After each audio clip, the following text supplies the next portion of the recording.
Hello and welcome back to the channel. This is part 2 in my Akiya Renovation series. If you've seen my previous Akiya tour videos, you'll recognise this as the third Akiya that I bought in a group of 3. And it's the one that has the worst problems with the roof. This is the sort of damage that we found. Obviously it's been leaking there for some time and going all the way down to the floor and ruining the tatamis. I had a number of contractors come and look at it and quote on repairing the roof. The contractor I chose decided not to replace the whole roof, but they did want to remove the ridge wall, which is that little vertical part along the top. As you can see, there's a lot of damaged tiles there, and the cement pointing is completely missing in places. And rather than replace that with the same thing, they found a cheaper option for me, which was to do normal capping along the top and replace all of the top row of tiles. You can also see here where the previous owner has stuck little bits of galvanized metal under the tiles to try and fix leaks in the past. So they'll be removing all of that and replacing any of the tiles that are broken. Here's a closer look at the sort of damage that was on that ridge wall. These are really just a cosmetic feature, so given that the house can't even be seen from the street, I'm not really worried about that. And also on Akiya number 2, the little 2-story one, I decided to have them refinish the roof because it was starting to get a fair bit of surface rust. And if you leave it too long, you wind up needing a whole new roof. They estimated it would take about 3 days. It wound up taking 4, but they turned up and quickly got to work taking out all of the bad tiles. And they went around various other parts of the roof too, like along that edge that's in between Akiya 2 and Akiya 3. They replaced a lot of those corner tiles and redid the cement work. As you can see, the safety standards in Japan are sort of hit and miss. They're wearing helmets, but they're not using anything to stop them falling off the roof.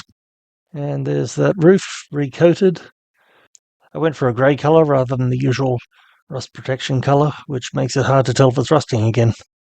And this is the end of the first day. They've already removed all of that ridge and put a tarp over the top of it to protect the house in the short term. And here they are working on fitting a new ridge beam. It's just a narrow wooden beam that they put along the top, secured by those galvanized straps. That just gives them something secure to attach the ridge cap tiles to. There's the complete beam, and you can see they've already taken out the whole top row of tiles on each side. This is the new row of tiles. You can see they had to break a little bit off the top to make it fit properly. And then they sealed the whole thing with this flashing, which appears to be purpose-made for that sort of application. And there's the finished top cap. It's still a traditional style. It just isn't the ridge wall.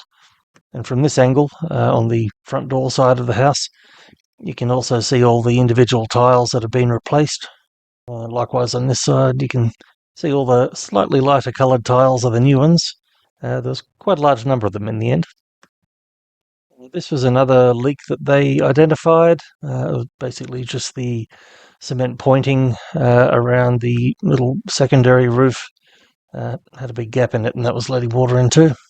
While they were there, they offered to finish the job for me on the balcony, which, as you can see, had a lot of moss and lichen and so on it. Was generally in need of refinishing. So first they pressure washed it, and then they added a coating of a special polymer cement, and then they went over that with another coat of sealant, and that's the end result. Nice and tidy. They then took a look at Akiya number 2, and they decided that the job I'd done sealing that wasn't good enough either, so they went over it with that polymer cement, and then they gave that a coat of that same sealant as well, and they reckon I should be okay now, no more leaks. They also spotted a couple of tiles on that building, like this one, which they simply replaced. So hopefully that'll be the end of the roof problems on my Akiyas. Time will tell. Certainly when I get there again in July, I'll be able to tell how well that's all gone. Thanks for watching. Please like and subscribe, and feel free to send a comment or ask a question if you want to. I'll be back again, as I said, in July. Cheers.